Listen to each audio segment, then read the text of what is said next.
এই ঘটনাটা অতীতে ঘটে যাওয়া একটা ঘটনা। একটা গ্রামে একজন ধোপা ছিল। গ্রামের সব ঘর থেকে কাপড় জড়ো করে সেগুলো পরিষ্কার করত। ওটা দিয়ে যে টাকা পেত তা দিয়ে সে আর তার বউ ঘর চালাতো। ওর কাছে একটা গাধা আর একটা ঘোড়া ছিল। আমার কাছে গাধা ঘোড়া দুটোই আছে। কি সুন্দর ব্যাপার, তাই না? এটা ঠিকই বলেছ। ওরা না থাকলে তো তোমাকেই সব বয়ে নিয়ে যেতে হতো। এই ঘোড়া থাকার জন্য আমরা দূর দূরান্তে যাত্রা করতে পারবো। হ্যাঁ, সে তো ঠিকই। ঘোড়া আর গাধাটা একই আস্তাবলে থাকতো। ঘোড়াটা গাধাটাকে কখনোই নিজের বন্ধু ভাবেনি। তুমি কি ধরনের জন্তু? কোনো দিক থেকেই তো সুন্দর দেখতে নও। আরে আমার দিকে দেখো, আমাদেরকে বলা হয় সুন্দর। ভাই, তুমি তো ঠিকই বলেছ, একদম সত্যি কথা। কিন্তু আমিও তো তোমার বন্ধু। আমি তোমার বন্ধু নই। তোমার গায়ের দুর্গন্ধের জন্য আমি এখানে দাঁড়াতেও পাচ্ছি না। বিচ্ছিরি একটা নোংরা জন্তু। না, এরকম ভাবে বলতে নেই ভাই। এমনিতেও আমি মালিকের সব কাজ একাই করি ভাই। আমাদের দুজনের মালিক তো একই, তাই না? জীবনে আরাম থাকাটা ভালো, কিন্তু আমার জীবনে শুধু কষ্ট। ও আচ্ছা, কিন্তু তুমি এরকম কেন বলছো? মালিক সব ওজন শুধু আমাকে দিয়েই তোলায়, কিন্তু তোমাকে দিয়ে ছোটখাটো কাজ করিয়ে নেয়। ও তাহলে এই ব্যাপার। মনে রাখবে, আমি তোমার থেকে বেশি দামি আর বেশি কাজের। আমি তোমার মতো নই।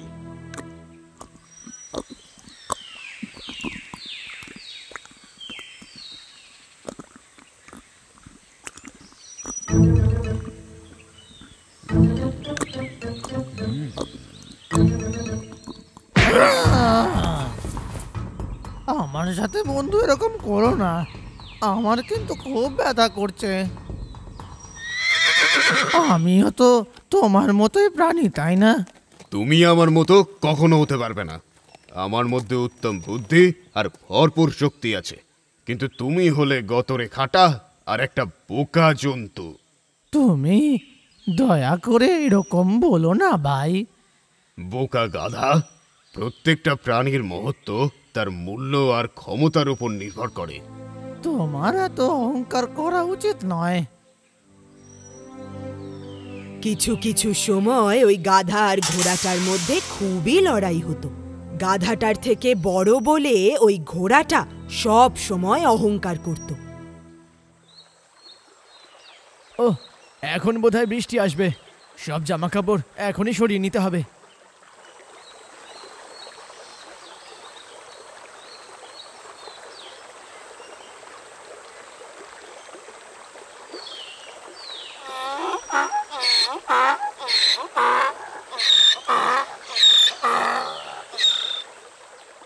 বাবা, এগুলো তো বড্ড ভারী। এরপর ওই ধোপা গাধা আর ঘোড়াটা বাড়ির পথে হাঁটতে শুরু করলো। কিন্তু ভারী ওজনের কারণে গাধাটা খুবই আস্তে আস্তে হাঁটছিল। ভাই, এই জামা কাপড়ের ওজন একটু বেশি হয়ে গেছে। তুমি কি আমাকে একটু সাহায্য করতে পারবে? তো আমি কি করব? তোমার থেকে একটু সাহায্য চাই। মানে তুই বলছিস যে তোর জিনিস আমি বইবো? না না, এরকম বলতে চাইনি। আমার পিঠের ওজন কম করতে কিছু কাপড় তুমি নিয়ে নাও ভাই। আরে বলদ, তোর ভার তোকেই তুলতে হবে। তাছাড়া ঘোড়ারা বোঝা ওঠায় না।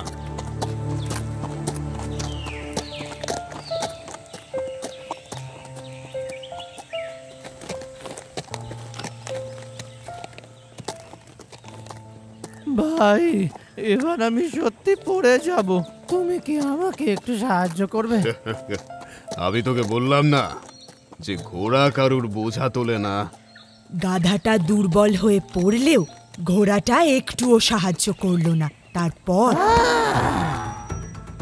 আরে বাবা, আও, বাঁচাও, এই রে, এই ভার তুলতে গিয়ে তো গাধাটা পড়েই গেল। বৃষ্টি আসার আগে যদি কাপড় নিয়ে না যাই তাহলে তো সমস্যা হয়ে যাবে। পড়ে যাওয়ার পর ওই গাধার পিঠ থেকে ধোপাটা সব কাপড় তুলে নিল। ওহ, বেচারা গাধা। আহারে, ওর অবস্থা খুব খারাপ হয়ে গেছে। আমার মনে হয় না এটাকে আরো বইতে পারবে। এই সব কাপড়গুলো আমি বরং গিয়ে ওই ঘোড়াটার পিঠের উপরেই রেখে দিই। আর তারপর ওই ধোপাটা সব কাপড় তুলে নিয়ে ওই অহংকারী ঘোড়াটার পিঠে চাপিয়ে দিল। এমনকি ওই গাধাটাকেও ওই অহংকারী ঘোড়ার পিঠে চাপিয়ে দিল। আমাকে এখন এর ভার তুলতে হচ্ছে আমার অহংকারের জন্য। যদি আমি তখন গাধাকে সাহায্য করতাম তাহলে আমাকে এই অবস্থায় পড়তে হতো না।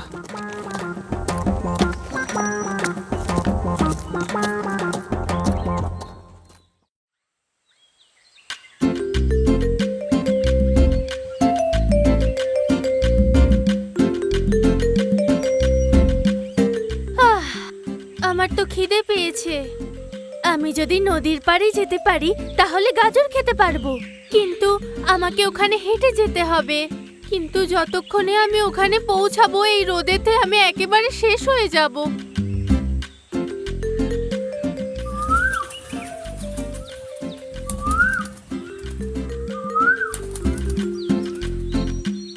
ভাই খরগোশ, তুমি এই রোদে কোথায় যাচ্ছ?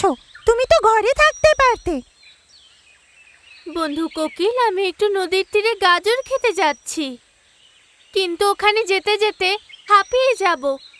কি ভালো হতো যদি তোমার মতো আমি উঠতে পারতাম কোকিল। আমি তো ওখান থেকেই এলাম। ওখানে কোনো গাজর নেই, লোকজন সব গাজর নিয়ে গেছে। আরে, এবার আমি কি করব? খরগোশ ভাই, ওখানে আম গাছে মিষ্টি আম আছে, তুমি কি খাবে? কিন্তু আমি হলে গাজরই খেতাম। যখন বলে না খিদে পেলে কিছু না পেলে ঘাসও খেয়ে ফেলে, তেমনি আমি কিছু না পেলে আম খেয়ে নেব।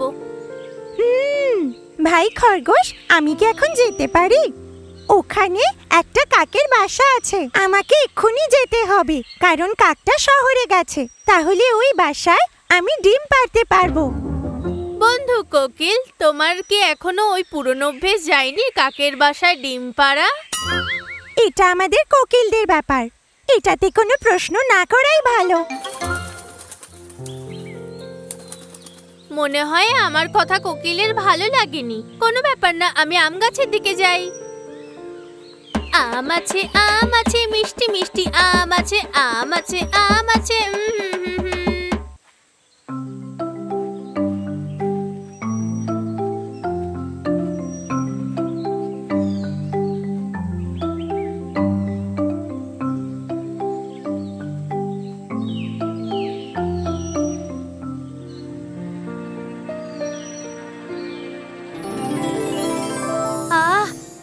ভাগ্য আমার, ওখানে মিষ্টি একটা পাকা আম পড়ে আছে। আমি আজকে ওটা পুরো খাবো। বাবা, রসালো আম, বাবা। আম দেখে জিভে জল এসে গেল। ওখানেই রাখো, ওটা আমার আম। এই আমটা তো এই গাছের তলায় পড়েছিল, এটা তোমার কি করে হলো? এই আমটা মাটিতে পড়া ছিল, এটা আমি আগে দেখেছি। তাহলে এই আমটা আমার হবে। না, আমি কিছুতেই দেব না। আমায় দাও।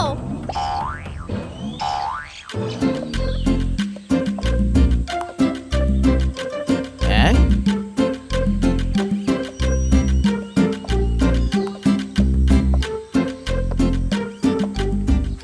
ওই দেখো, তোমরা আম নিয়ে এখানে কি করছো? সবার আগে আমি ওই আমটাকে দেখেছি, আর আমটা ওঠাবার আগে ওই বাঁদর উন্নিটা আমটা তুলেছে। আমি এই আমটাকে প্রথমে দেখেছি। এই আমটা আমি নেওয়ার আগে বাদরটা এসে নিয়ে নিয়েছে। শুধুমাত্র দেখার ওপর কিছু হয়? যে প্রথমে এসে আম তুলেছে, আম তো তারই। সত্যি কথা বলতে গেলে আমটা দুজনেরই প্রাপ্য। এই জন্য এই আমের ব্যাপারটাকে নিয়ে শেষ মন্তব্যটা আমি করব। বলো না গাধা ভাই। বাঁদর উন্নি, এই আমটাকে মাটিতে রেখে দাও। নাও, রাখলাম। ঠিক আছে, এবারে তোমরা দুজনেই ওই পাথরের পাশে গিয়ে দাঁড়াও। ওখান থেকে দৌড়ে দৌড়ে এসে এই আমটাকে নেবে। তোমরা দুজনেই ভালো করে দৌড়তে পারো তো? যে দৌড়ে এসে সবার আগে এই আমটাকে নিতে পারবে তাকে এই আমটা দেওয়া হবে। এবারে রাজি তো? আমি রাজি আছি। আমিও। তাহলে ঠিক আছে, তোমরা দুজনেই এই দৌড়ের জন্য প্রস্তুত হয়ে যাও।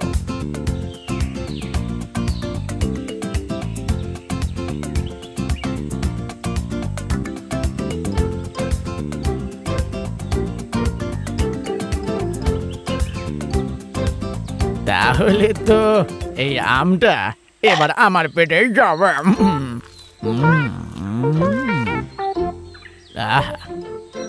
বাহ! গাধা ভাই, আমরা দুজন তৈরি। আমরা আসবো। যেটা ভালো মনে হয় করো।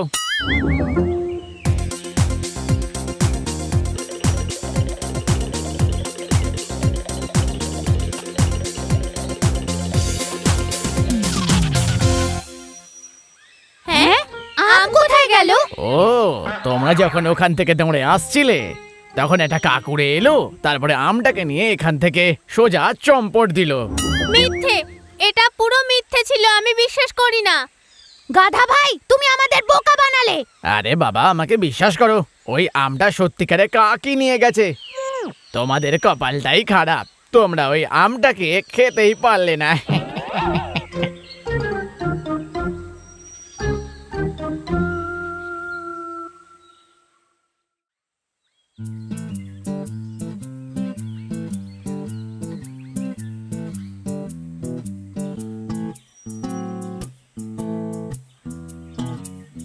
ওই আমটাকে আমরা দুজন ভাগ করে নিলে ভালো হতো।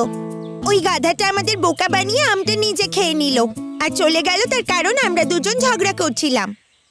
আমাদের বোকামোর জন্য যেটা হয়েছে সেটা ভুলে যাও। আমার খিদে পেয়েছে। আমি বরং এই আম গাছে চড়ে কয়েকটা আম পাড়ি।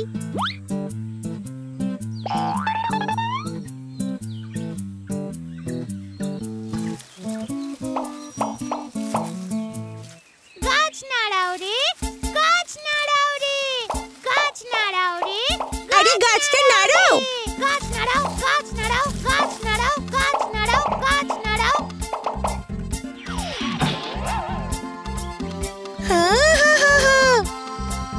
কত আম!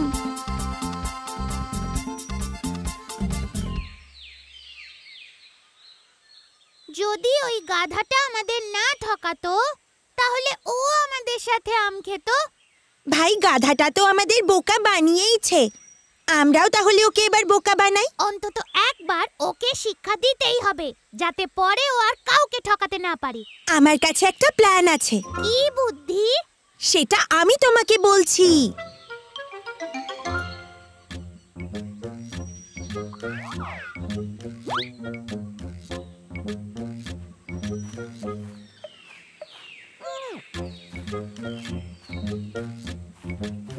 গাধা ভাই, তোমরা এখানে কি করছো? দুজনেই আম পাড়তে পেরেছো নাকি? আশা করি এখন খুশি আছো। আমরা তো ভীষণ খুশি আছি। তুমি কি জানো যে এই নীল রঙের আমটা কত সুন্দর খেতে? হ্যাঁ, এই আমের রংটা নীল, কিন্তু আমি তো দেখছি এটা হলুদ রঙের। হলুদ? এটা তো নীল। এখন বুঝি তুমি দুটো রঙের পার্থক্য বোঝো না? যদি তাই হয় তাহলে বলো তো এই ঘাসের রংটা কি? এটার রং তো সবুজ। আরে না, নীল। মনে হয় তোমার চোখ খারাপ হয়ে গেছে। আমার চোখ মোটেই খারাপ হয়ে যায়নি। এই ঘাসটার দিকে তুমি ভালো করে দেখো, তোমার মনে হয় না এটার রং নীল? এখন দেখে মনে হচ্ছে এটা যেন কেমন একটু হালকা হালকা নীল রং। এই নীলটা মোটেই হালকা নয়, বরং গাঢ়। তুমি কি চশমা পরবে? চশমার দরকার নেই, তুমি শুধু এটা ভরসা করো যে তুমি যা দেখছো সেগুলো সব নীল রঙের।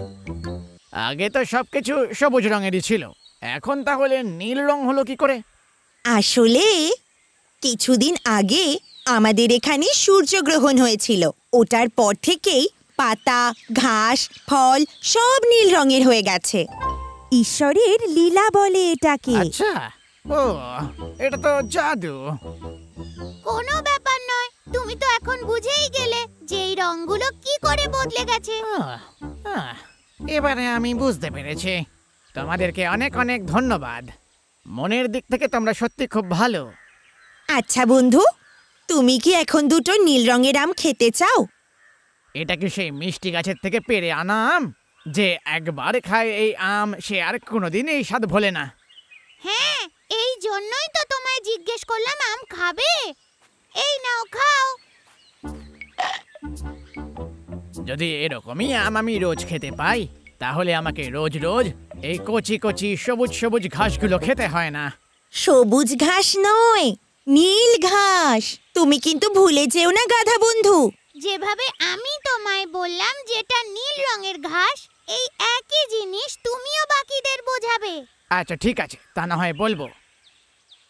কি? এটা এটা নীল রঙের ঘাস। একদম ঠিক বলেছো। এবার আমাকে বলো, এই ঘাসের রংটা কি? নীল। নীল রং, নীল রং, ঘাসের রং নীল রং। কি বাচ্চারা, এটা ঠিক আছে তো?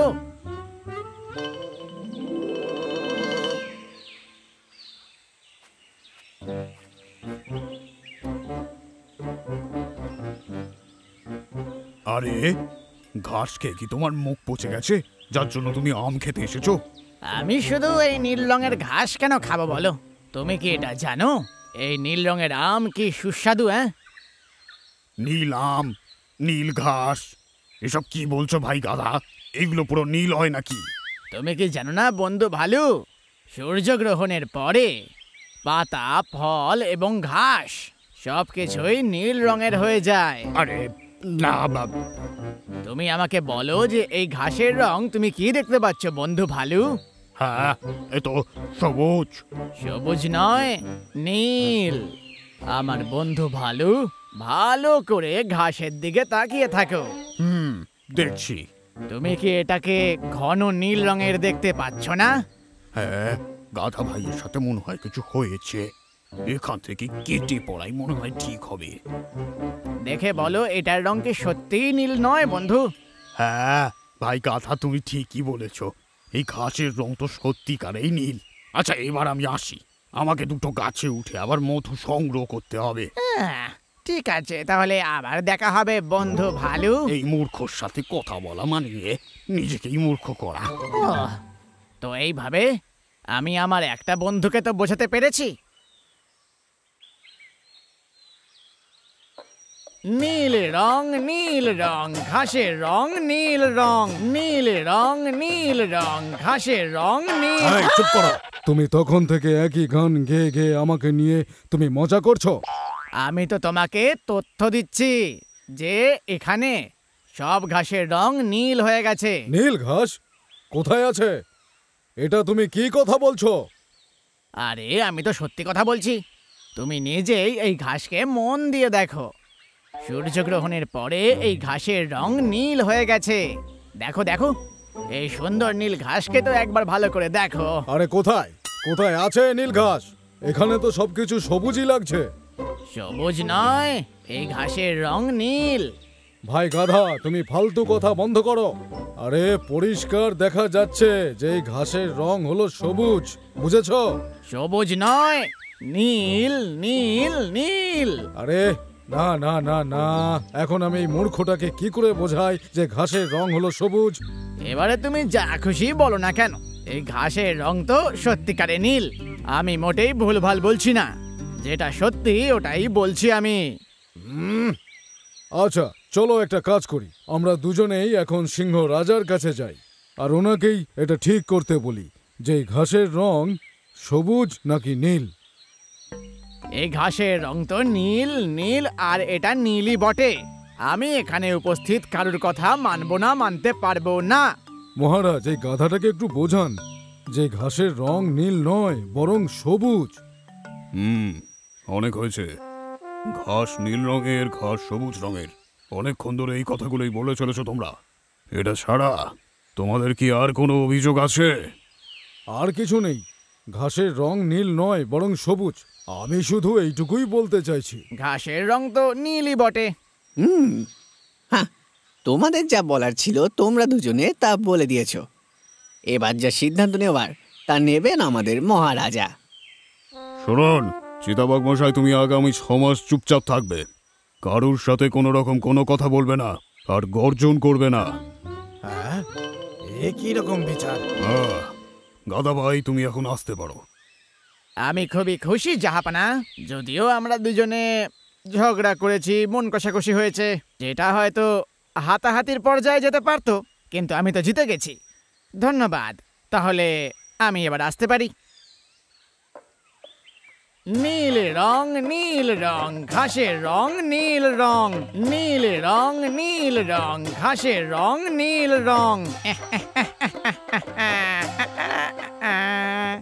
আমি সত্যি কথা বলে শাস্তি পেলাম, আর ওই গাধা যে যা খুশি বলে গেল, ওকে আপনি এমনি ছেড়ে দিলেন? আপনি তো সবকিছুই জানেন এই ঘাসের রং নীল নয়, সবুজ। তা সত্ত্বেও আপনি আমাকে শাস্তি কেন দিলেন? ঘাসের রং সবুজই আছে, আমি এটা অনেক আগে থেকেই জানি। তোমাকে শাস্তি এজন্য দিচ্ছি যে একজন জ্ঞানী আর সক্ষম তোমার মতো একটা শক্তিশালী জীব একটা মূর্খ গাধার সাথে তর্ক বিতর্ক করে নিজের মূল্যবান সময় নষ্ট করলে। আর শুধু তাই নয়, এই ছোট্ট ব্যাপারটার জন্য তুমি আমার কাছে এলে, আমার সময় নষ্ট করলে। তোমাকে শাস্তি দেওয়ার কারণ তুমি কি বুঝতে পারলে এবার?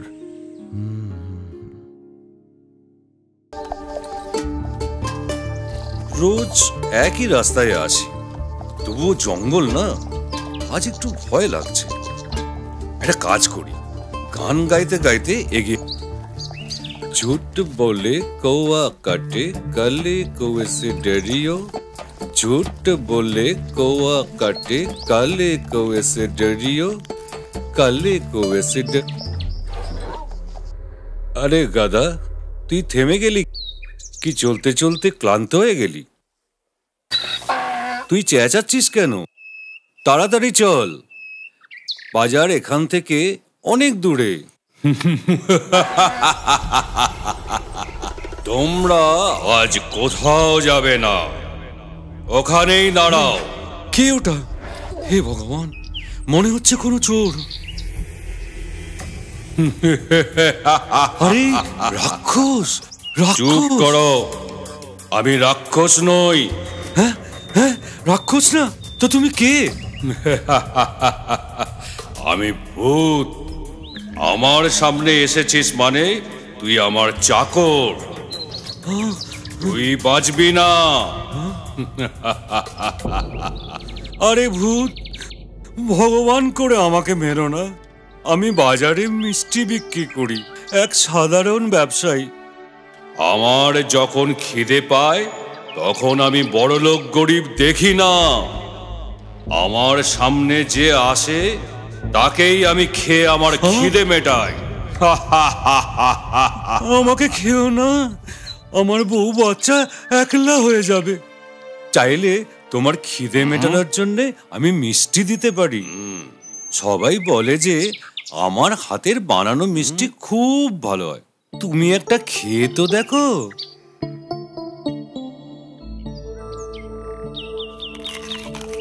আরে বাহ, খুব সুন্দর। এত সুন্দর রাবড়ি আমি প্রথমবার খাচ্ছি। এই সবগুলো আমার চাই। আরে ভূত, এগুলো আমি বাজারে বিক্রি করতে যাচ্ছি। এগুলো বেচে যা আমি পাই তা দিয়ে আমার সংসার চলে। তাহলে আমার খিদে মেটানোর জন্য এই গাধাটাকেই খেয়ে নি। আরে না না, আমার গাধাটাকে খেও না। তো গাধার বদলে আমি তোকেই খাবো। আমাকে? হ্যাঁ, তোকেই। আমি খিদে সহ্য করতে পারি না, আমার কথা বলার মতো সময় নেই। আমি এখন তোকে খাবো। বাঁচতে গেলে কিছু না কিছু ভাবতে হবে। না হলে এই ভূত আমাকেই খেয়ে নেবে। যাই হোক, একটা উপায় ভাবতেই হবে। এই, তুই কি ভাবছিস? না, আমি ভাবছিলাম কি যে ভূতেরা অনেক বড় জাদুকর হয়, কিন্তু তোমাকে দেখে তো এরকম কিছু লাগছে না। তো আমাকে দেখে তোর কি মনে হচ্ছে? না, তোমাকে দেখে মনে হচ্ছে যে তুমি না খেতে পেয়ে মরে ভূত হয়েছ। এমন ভূত যে মন্ত্রতন্ত্র কিচ্ছু জানে না। বাস, তুই আমার ব্যাপারে কি ভাবছিস? আমি জাদু করতে পারি না? তাহলে এই দেখ।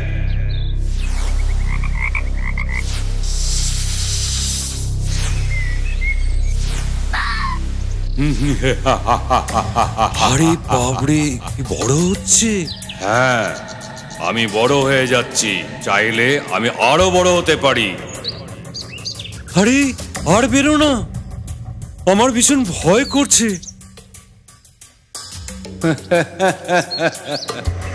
বাড়লে আমার শক্তি আরো বেড়ে যায়। সত্যি তো, ছোট হলে তোমার শক্তি আরো কমে যাবে, তাই না? না না, বাড়লে বা ছোট হলে আমার শক্তি কম হবে না। এবার দেখো, আমি এবার ছোট হয়ে দেখাচ্ছি। এই দেখো। আরে, এখন তো তুমি ছোট ভূত হয়ে গেছো। আরো ছোট হতে পারি। এই কৌটোটার থেকেও ছোট হতে পারো। হ্যাঁ, অবশ্যই। তাহলে ছোট হয়ে এই কৌটোর মধ্যে এসে বসো। একবার দেখি তো তোমার জাদুর ক্ষমতা। হ্যাঁ, দেখো।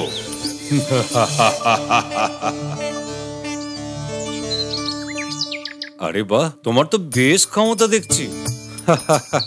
এবার তুমি আমার বুদ্ধিটা দেখো। আরে আরে,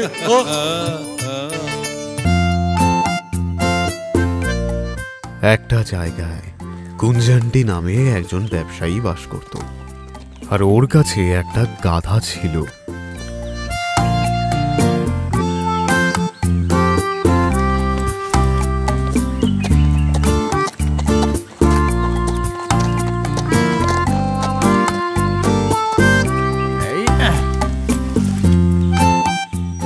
কুঞ্জান্ডি ওই গাধাটার ওপর সমস্ত জিনিসপত্র চাপিয়ে বাজারে যেত।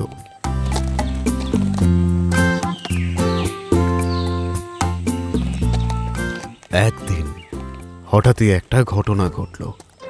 যখন বাজার থেকে কুঞ্জান্ডি বাড়ি ফিরছিল, তখন ওর খুব ক্লান্ত লাগছিল নিজেকে। তাই সে ভাবল যে কিছুক্ষণ এই গাছটার নিচে বসে আরাম করে নিলে কেমন হয়। আর এটা দেখার পর ওর পোষ্য গাধাটাও ওর সাথে বিশ্রাম নিতে শুরু করলো। দুজনে এতটাই ক্লান্ত ছিল যে কুঞ্জান্ডি ঘুমিয়েই পড়েছিল। আর তখনই একটা বড় সাপ ওখানে এলো, আর ওই সাপটাকে দেখে গাধাটা বলল, বাপরে, এটা কি একটা সাপ নাকি? এই তো মালিকের দিকেই যাচ্ছে মনে হচ্ছে। মনে হচ্ছে মালিককে এবার ছোবলি মারবে। হ্যাঁ, আমাকে কিছু একটা করে মালিককে বাঁচাতে হবে। তুমি আমার মালিককে ছোবল মারতে চাও না? দাঁড়াও, মজা দেখাচ্ছে।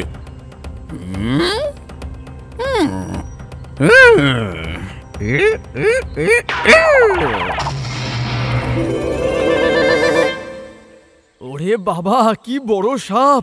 এটা এখানে এলো কি করে? এর উপরে যে কাঠটা পড়ে আছে, এটা কে ফেলেছে? তুই ফেলেছিস নাকি? তার মানে তুই আমার জীবন বাঁচিয়েছিস। এটা আমি কখনোই ভুলতে পারবো না। আজ থেকে তুই আমার সব। চ, এবারে বাড়ি যাই।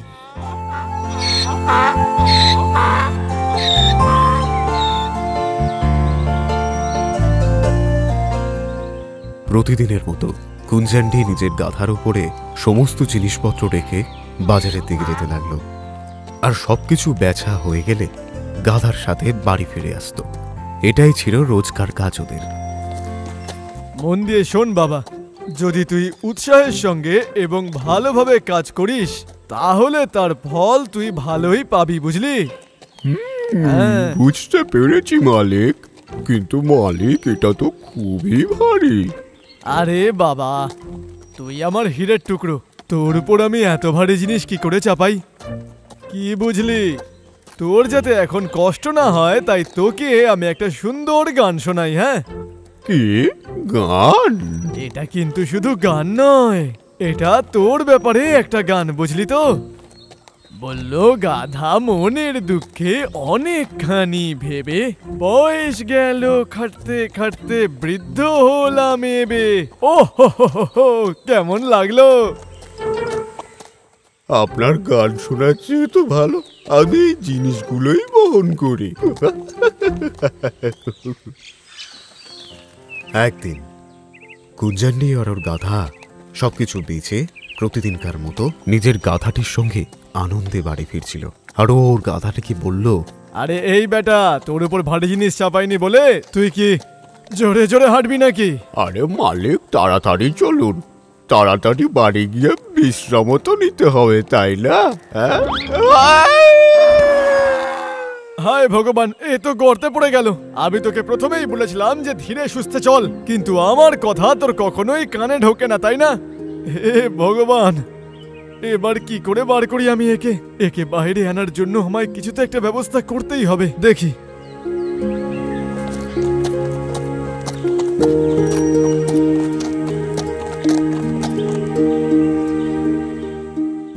নিজের ওই গাধাটাকে বাঁচাতে কুঞ্জান্ডি অনেক উপায় ভাবতে শুরু করলো।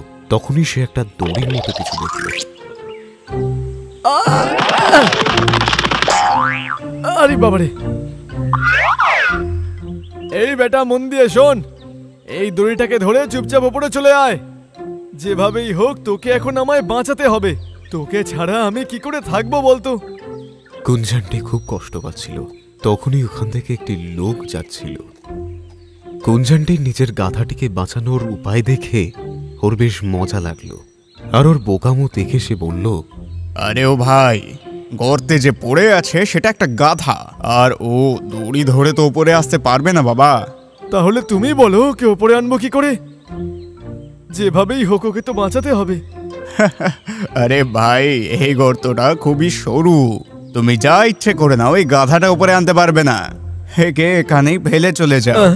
আরে ভাই, এ তুমি কেমন কথা বলছো?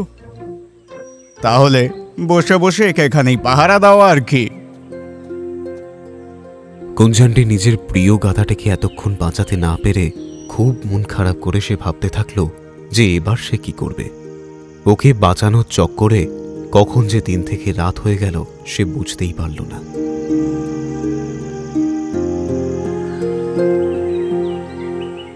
কুঞ্জান্ডি খুবই চিন্তিত ছিল। তখনই ওই রাস্তা দিয়ে একটা সন্ন্যাসী যাচ্ছিলেন, আর তখনই উনি কুঞ্জান্ডিকে দেখতে পেলেন। তাকে চিন্তিত দেখে সন্ন্যাসী তাকে জিজ্ঞেস করলেন, আচ্ছা, শুধু এটাই তোমার সমস্যা?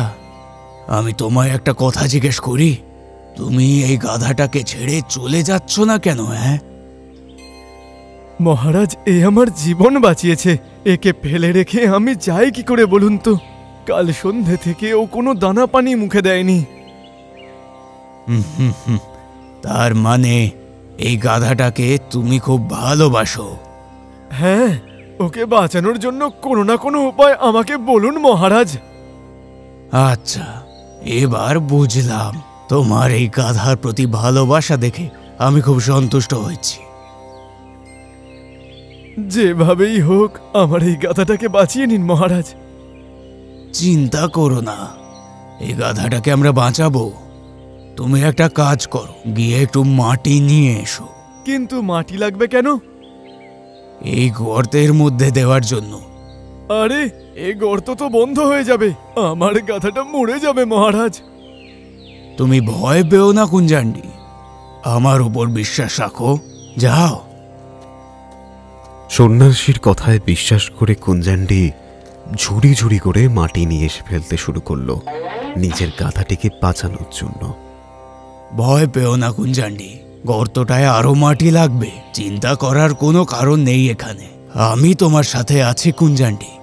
কুঞ্জান্ডি যখন নিচে দেখল তখন ওর গাধা আস্তে আস্তে উপরে উঠে আসছিল। কুঞ্জান্ডি এটা দেখে খুব খুশি হলো আর দৌড়ে দৌড়ে মাটি ফেলতে লাগলো। কুঞ্জান্ডিকে খুশিতে দেখে সন্ন্যাসীও ওখান থেকে চলে গেলেন।